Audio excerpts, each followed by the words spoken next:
పవిత్రమైన కార్యక్రమం ఈ రోజు మనందరం చేయబడుతున్నాం. వాస్తవంగా విజయ్ గారి తర్వాత మాట్లాడటం చాలా కష్టమైన పని, కానీ నా వంతు నేను ప్రయత్నిస్తున్నా. ఎవరు ఊహించిన విధంగా మనం అందరాన్ని పునర్నిర్మాణం చేసుకుంటాం జరిగింది.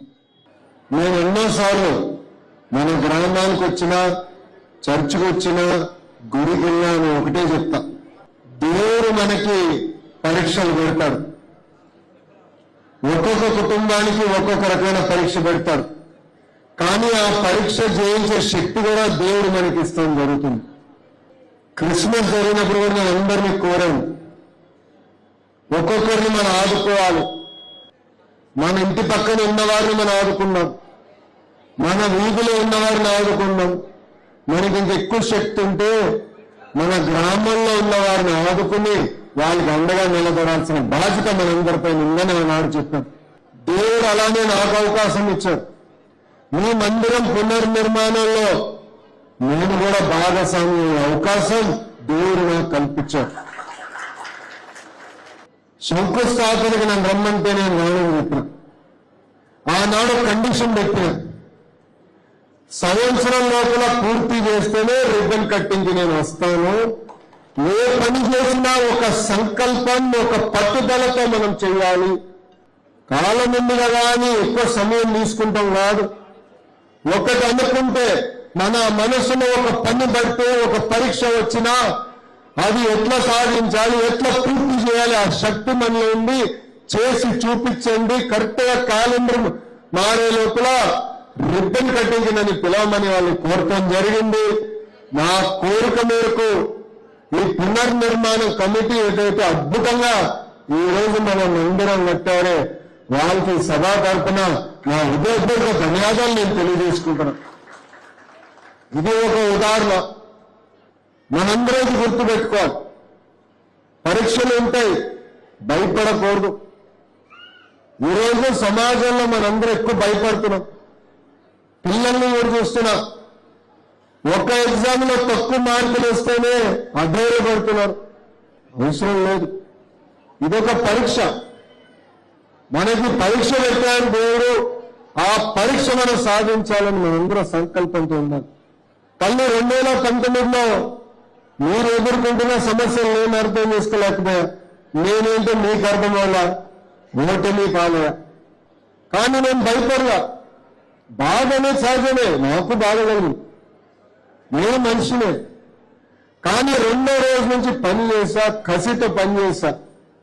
గతంలో ఎట్లా పని చేశాను, ఇప్పుడు రెండింత కసితో నేను పని చేస్తున్నా. ఎందుకంటే మీరు నాకు ఇచ్చిన అవకాశం. మనందరం కలిసికట్టుగా పనిచేస్తే మన గ్రామాన్ని, మన నియోజకవర్గాన్ని దేవుడు ఆశీస్సులతో ఒక భారతదేశంలోని ఆదర్శ నియోజకవర్గం తీర్చిదిద్దుకోగలుగుతాం.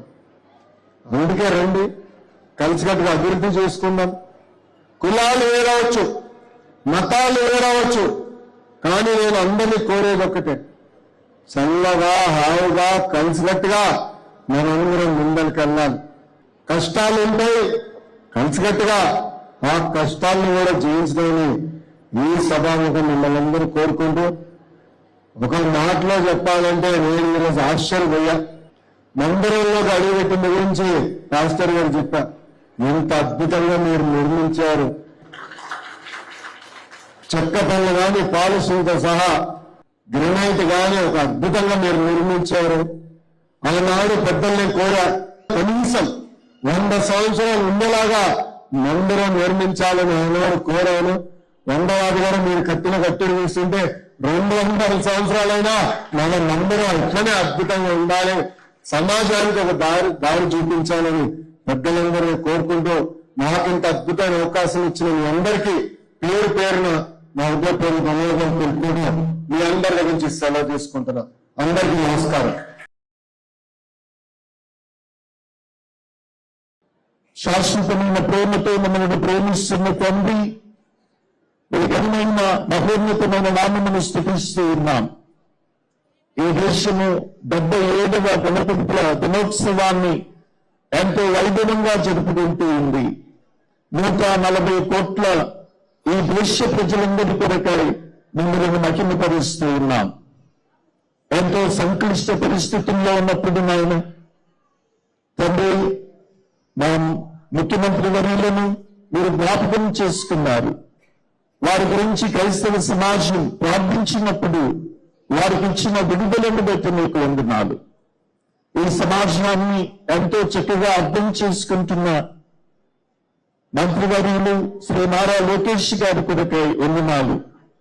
ఎంతో గొప్ప భావజాలము కలిగి ఈ సమాజాన్ని గురించి లోతుగా ఆలోచిస్తూ ఈ స్పీడ్ యుగంలో కాలముతో మనము కూడా మార్పు చెందాలి అని బీదలు, అన్నార్థులు, అభాగ్యుల ఎడల వారెంతో శ్రద్ధ కలిగి వారి విమోచన కోసమై, విడుదల కోసమై చేసే ప్రతి ప్రయత్నములో మీరు తోడుగా ఉన్నందుకు స్తోత్రాలు. వారి నాయకత్వాన్ని బలపరచండి, కుటుంబాన్ని దీవించండి, వారు అడుగుపెట్టే ప్రతి స్థలమును దీవించండి. యేసు ప్రభువా మీకే వందనాలు. రెవరెండ్ డాక్టర్ కొడాలి విజయ్ గారి కొరకే వందనాలు. వారు దైవ బలముతో నడిపించబడుతూ ఉన్నారు. అందుని బట్టి మీకు వందనాలు.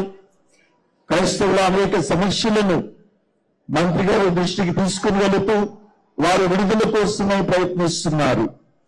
సోదరులు గౌరవనీయులు జోసెఫ్ పిఎస్ గారు నిమిత్తమై వందనాలు. ఆంధ్ర వాంధ్రులకు నూతన సంఘము కొరకై దైవజనులందరి కొరకై మీకు వందనాలు.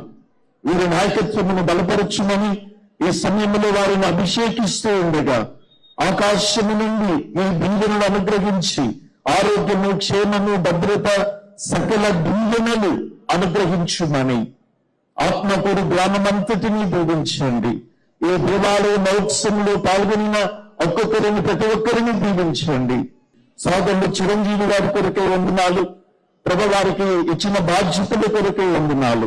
ఈ గ్రామమును, ఈ ప్రజలను, ఈ నియోజకవర్గాన్ని, ఈ రాష్ట్రాన్ని, ఈ దేశాన్ని, ప్రపంచాన్ని వర్ధిల్ల చేయమని మీ ముందైన దీవెనలు దైవజనుల ద్వారా, మీ ద్వారా మంత్రివర్యులు శ్రీ నారా లోకేష్ గారికి వారి పరిపాలనకు అందించమని, ఈ రాష్ట్రమును సుఖశాంతులతో వర్ధిల్ల చేయమని యేసుక్రీస్తు నామములో ప్రార్థిస్తున్నాము తండ్రి. ఆమేన్. పరలోకమందున్న మా తండ్రి, మీ నామం పరిశుద్ధపరచబడు గాక, మీ రాజ్యం వచ్చును గాక, మీ చిత్తం పరలోకమందు నెరవేర్చినట్లు భూమి యందు నెరవేరు గాక.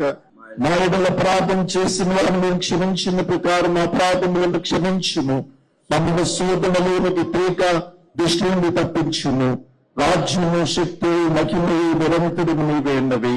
మన యేసుక్రీస్తు వారి కృప, తండ్రి అయిన దేవుని ప్రేమ, పరిశుద్ధాత్మ దేవుని దీవెనలు ఇక్కడ చేరిన మీరందరికీ, ప్రత్యేకించి గౌరవ మంత్రివర్యులు శ్రీ నారా లోకేష్ గారికి, వారి నాయకత్వానికి, ఈ రాష్ట్రమంతటికి తోడై దీవించుగాక. ఆమేన్. God bless you, sir.